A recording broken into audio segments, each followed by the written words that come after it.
I want you all to go to your windows. Go to your windows and yell out, scream with all the light that you can muster up inside your bruised, assaulted, and battered bodies. I am sick and tired of being a nigga. Tell the government I don't wanna be another nigga. Tell them white folk I don't wanna be another nigga. Tell them black folk I don't wanna be another nigga. Tell the world I don't wanna be another nigga. The medical science say that I'm a quack. Yeah. I do not blame medical science for making that statement, because my race has never done anything on that level of endeavor to express itself, able to cure diseases on that level, in other words. So, sure, I'm a quack, but I don't care what they say. What I was concerned with, not medical science, because I know that they're the one that is violating. I am not the violator. Hippocrates did not establish the school of medicine by using chemicals, because the chemicals cannot assimilate. A chemical cannot assimilate with the human body. An herb can, because they are electrical. Okay. Herbs are electrical, and we have yet to understand that. I was concerned with the black leadership of America, not medical science. When I had cured these people of sickle cell and lupus and herpes and blindness, I was happy. I said, now I could go to all the leaders. I could go to Minister Farrakhan. I could go to Jesse Jackson. I could go to Al Sharpton. I could go to Oprah Winfrey. But what I found out, I was mistaken. I was wrong. They are not interested in the healing of any black people. That's an explosive claim. That is not an explosive statement. That is a reality. There isn't a black leader in America that is interested in the health of the black race. Do you say that because they refuse to interact with you? They are not in the position to respond. If they were, my first case of AIDS was cured in 1984. And since then, we've been curing people of lupus and herpes and cancer and blindness. Not one black leader ever said, well, let us have the brother. Hey, speak on it, Dr. Sebi. Speak on it. You know what I'm saying? One of the realest dudes we had. You know what I'm saying? As you can see, anybody that worked with the man has seen great recoveries. We've heard of all the conspiracy theories, of course. You know what I'm saying? People who try to spread his knowledge, his documentaries and all of that. Nipsey Hussle, the death threats to Nick Cannon, Left Eye, and all of that. You know what I'm saying? So we're not going to get into all of that. We just going to appreciate the greatness that he was doing. You know what I'm saying? Especially during this coronavirus tonight right now. You know what I'm saying? This pandemic and everything. All these new viruses, diseases. This man was, you know what I'm saying, basically telling us we need to step away from all those chemical additives, you know what I'm saying, that they put into all these medicines and foods. And he said the root is herbs, as y'all can hear it. You know what I'm saying? He's speaking the truth. It's the herbs. You know what I'm saying? But he raised a great question that I've been thinking about for a long time, and the people that know me know I love criticizing the black elites. You know what I'm saying? I love criticizing the black elites because we're at the point now where we have a lot of black folks that have a lot of knowledge and a lot of power. But as Dr. Sebi realized, and he tapped into it, these people don't have the means. You know what I'm saying? And I'm not really sure what that means as far as, you know what I'm saying, maybe there's a tremendous threat or a tremendous chokehold, you know what I'm saying, that the blacks are afraid of or something. I'm not sure why we can't band together and get this going, because like he said, he been curing and doing all these findings since the 80s. We have not seen no black leader, nothing, come up with nothing. As a matter of fact, Obamacare should have been Dr. Sebi care, honestly, to be factual. You feel me? All my black folks out there, Obamacare should have been Dr. Sebi care on some real biz. You know what I'm saying? And I'm wondering why the black elites don't have no no rehab centers for us. As black folks, we, you know what I'm saying, we're subject to a lot of things. We need rehab, we need therapy and all type of things like that. We don't see the rise of that in our communities and everything like that. You know what I'm saying? The small businesses, we don't see the in shops. I understand the online game is taking over. Please do what you do to eat out here in these streets. But the small businesses is kind of like where it's at, and you don't see too many rises of that, as well as the black banks. We have them. Yes, you can go look them up, but is there a rise of them? Do we see more? No, that's not happening. You know what I'm saying? So we need to kind of look into that. You know what I'm saying? And something that can be super easy is like an African-American grocery store where we have products that's literally from, you know what I'm saying, Africa and things like that. We don't have things like that. As all my Californians know, if you go to Hollywood or downtown LA, whatever, we got Little Italy, we got Chinatown, we got all of that, but there's no Little Africa nowhere. No state has Little Africa. We don't have nothing we can band together and have that, economic pipeline to Africa, to United States that, we've been trying to do, but that's just not there. And I'm just saying, as black folks, we need to kind of look into that. We need to kind of think about how we have HBCUs, but we don't have anything since then. We have all these athletes and people coming out with these academies and these schools, but we don't have the African American curriculum to match to the schools. Like Dr. Sebi said, we need to be learning about ourselves instead of other things. How the way we learn, how our health is totally different from everybody else's, and we need to kind of do that. Now, speaking of Dr. Sebi will tell you straight up, he never went to school. No elementary, no middle school, no high school. This is the reason why he can be honest and say, hey, you guys can call me a quack. Go ahead and call me a quack. You know what I'm saying? Because you looking at my education, you're not looking at my results, and you saying this guy doesn't know what the heck he's talking about. So what did Dr. Sebi do when he had to go to court? He brought 77 patients to say that he cured them from whatever disease there may be. So criticize me now, the only man to, beat a case like that while everybody looking at him crazy, So just to drop a little knowledge on Dr. Sebi for all my listeners who really don't know who the man is and all the greatness that he's done. He's a man from Honduras. He was born November 26, 1933. He is a pathologist. He's a herbalist. He's a biochemist. He's a naturalist. He did plenty of studies in North Central South America, Africa, all throughout the Caribbean. Like I said, he was self-educated. You guys can go on his website, the Dr. Sebi website, where he has a plethora of products, based on natural vegetation cells, food compounds that concentrate on the intercellular cleansing of revitalizing all cells that make up the human body.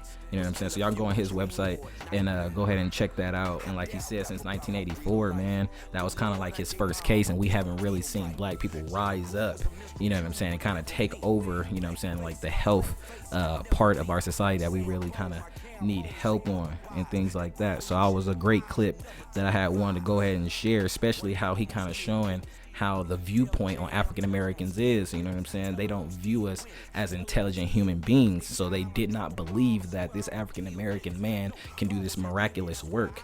So he was always kind of like discredited and things like that, but he always told people, and he always said what he learned, and especially how he got healed in Mexico, was he learned that, everybody has a cultural diet. You must eat to your cultural diet, and all these other things are weird. He even came up with an example, like, you don't see, gorillas trying to eat a lion's meal. The gorilla eats to what his habitat and his environment says is good for his body. Now, if you go ahead and eat those other things, his body will now be subject to all these diseases and these illnesses and things like that. And he's saying that's basically kind of how like the human body works and things like that. So he's doing all this education, finding out all this health and things like that. And it made me start to think, like, you know what, when we go to the doctor, the first thing that they want to prescribe us is all these pharmaceutical drugs, And one day I was sitting in my own doctor's office and I started looking at his degrees. And I'm like, man, this dude specialized in a lot of medicine. You know what I'm saying?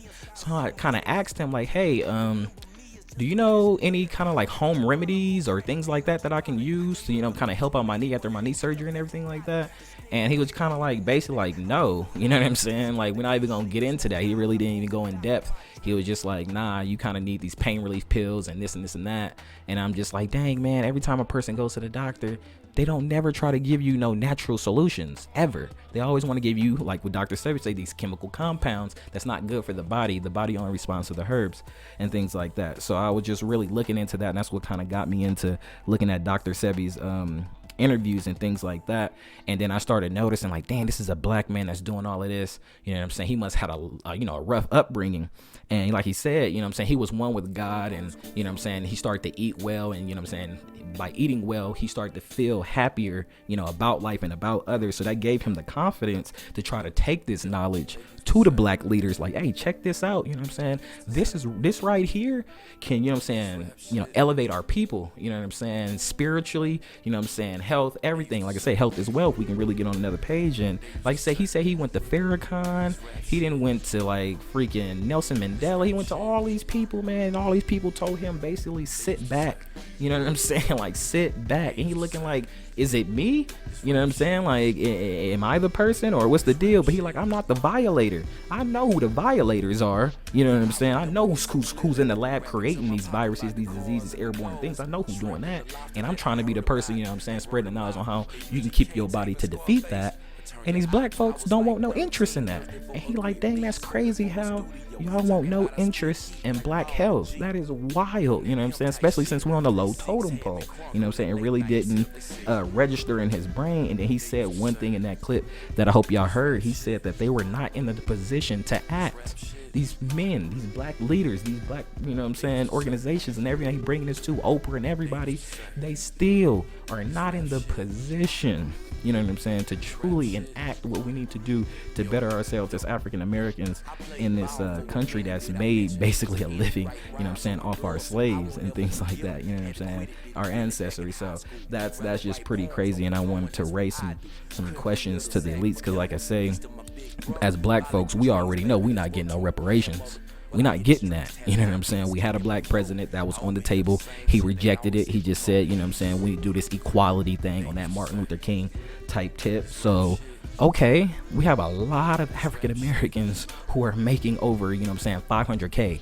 You know what I'm saying? You don't see them putting their monies into the black communities or helping people, you know what I'm saying, to elevate us up. Like I said, it's going to take everybody to help somebody up. You can't take one person at a time, no individual things. You know what I'm saying? Teamwork make the dream work.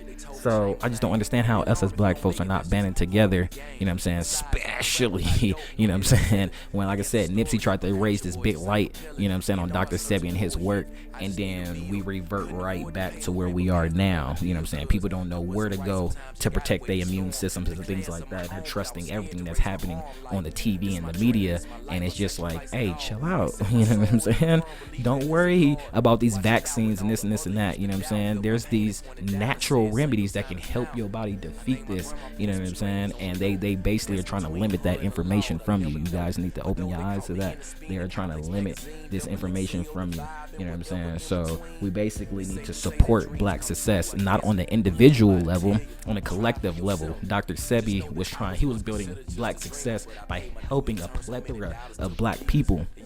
You know what I'm saying? We kind of like look at, we got our first black billionaire, or, you know what I'm saying, our first black couple multi-millionaires. All right, that's great for that individual accomplishment, but there's so many black folks in poverty. Let's worry about lowering that number. That should be the black mission, is lowering poverty and also getting a connection to Africa, because that's exactly what we need. Africa is just being, you know what I'm saying, siphoned by so many countries right now. We don't even know. As a matter of fact, while we over here talking about, you know what I'm saying, putting out information and information is being blocked, you know, we don't even have an African American news cycle. World Star Hip Hop is not an African American news cycle. They do not drop no knowledge for us. You know what I'm saying? So we need to have some type of, you know what I'm saying, insight news on what's going on in Africa and what ways that we can go ahead and do with that. You know what I'm saying? And as far as all this donating here and there, you know what I'm saying, we need to find a way to revitalize Africa and everything. So I'm gonna go ahead and hit y'all with this next Dr. Sebi clip, man. It's super powerful about basically how he tried to take his knowledge, you know what I'm saying, out to Africa. And he said it was such an honor and such a privilege to take his work to Africa and change things, and you know what I'm saying, see what he can do out there. And what he came to realize was a whole nother thing, you know what I'm saying. It kind of shocked him and hurt him, and you know what I'm saying, but he knew he had a mission. Rather he was getting denied in America by black folks or getting denied in Africa by black folks, man, he stayed on the mission, dude. And I just want y'all to listen to this clip right here real quick, you know what I'm saying. Dr. Sebi spitting that real. My eyes is on the prize, which is Africa. I don't believe that I would ever feel as comfortable as I would like to feel if I do not accomplish the goal that I'm pursuing. And it is. And that Helping Africa to get out of the... And I understand that you've had some disappointment and frustration in dealing with African governments and African leaders, that after you have presented your body of work and these different people that you have healed, and Africa, many countries in Africa being so desperately in need of a way to address, just start and stop with AIDS. But for the most part, they've rejected your approach. Of course, and they were right to reject me. Not only Africa, I quit my job as an engineer to go to Dominica. I went to Dominica, and I was happy. Beautiful island, beautiful people. And people were cured of blindness, diabetes, and a whole lot of other stuff. You said people were cured. You helped. Yes, while I was there. And Miss Mary Eugenia Charles said, "You gotta go." I said, "But Miss Charles, I'm doing a service here." "Look, you gotta go." Okay, she kicked me out. Me and my crazy self, I went to South Africa under the leadership of Mr. Nelson Mandela. I said, well, I went to the Board of Health. I said, this is what I have done. And I showed them all my documents and diagnostic sheets. AIDS is devastating South Africa. So I thought that because I could do this job, that I would be received with love. That's all I wanted, love, right? Understood. Mandela said, get out of here. Nelson Mandela, wait. Another one, Mr. Mugabe from Zimbabwe. Oh, I got to Zimbabwe, I took all these boxes of compounds and, I was happy. I'm going to do some work in Africa. I said, get out. I said, wow, what's wrong with me? What have I done wrong? But when I look at it carefully, the African were right to kick me out. They are right to reject me. Every African country is 100% right. Why do you say that? They are right because the African people are totally unaware that what they are eating is undermining their struggle, undermining their own existence. Africa is eating starch and blood. Starch and blood. Now, let us take that to the laboratory and see if there's food there. No, there's no food. Let that sink in and resonate with y'all real quick. Y'all hear what that man just told y'all? You feel what I'm saying? Like I said, he went to Africa and he went to the most influential man that we know of. You know what I'm saying? And at the same time, he had to step back and realize. That's the one thing I love about Dr. Sebi. He can always step back and realize where somebody coming from. Like, you know what? These countries had their right to feel that way against me. These white reporters calling me a quack, they got a right. You know, he always kind of, did that, and I respect that about him. You know what I'm saying? But at the end of the day, man, as people, we gotta look out for each other. You know what I'm saying? Whether it's eating, exercising, or whatever, we gotta look out for each other, man. So I just want to do a couple shout outs to some people I've been seeing on my timeline putting in that work, man. So shout out to my boy Kendall. Go to Instagram right now at A1NE You know what I'm saying? Eats. So that's A1 Eats. You know what I'm saying? For a healthy lifestyle of eating. Go check my boy out. He doing his thing. Go out and check out my sister Portia. You know what I'm saying? On Instagram, check baby out 27. She got her Zumba classes online for all you guys who want to get active. And shout out to the homegirl, I'm Unique. You know what I'm saying? Y'all can get at her on Instagram as well. Ami Fit, duh. You know what I'm saying? She's a Herbalife fitness coach. She's been putting in work. She has a lot of testimonials on her page, as well as a lot of women who's been losing weight and staying in shape and things like that. So, hey, shout out to y'all, you know what I'm saying? Our young local community leaders right now in Compton. So y'all do y'all thing, man. East Alondra Podcast, shouting y'all out, showing some love. EA Podcast, listen to some games. Stay healthy. Black Power, y'all.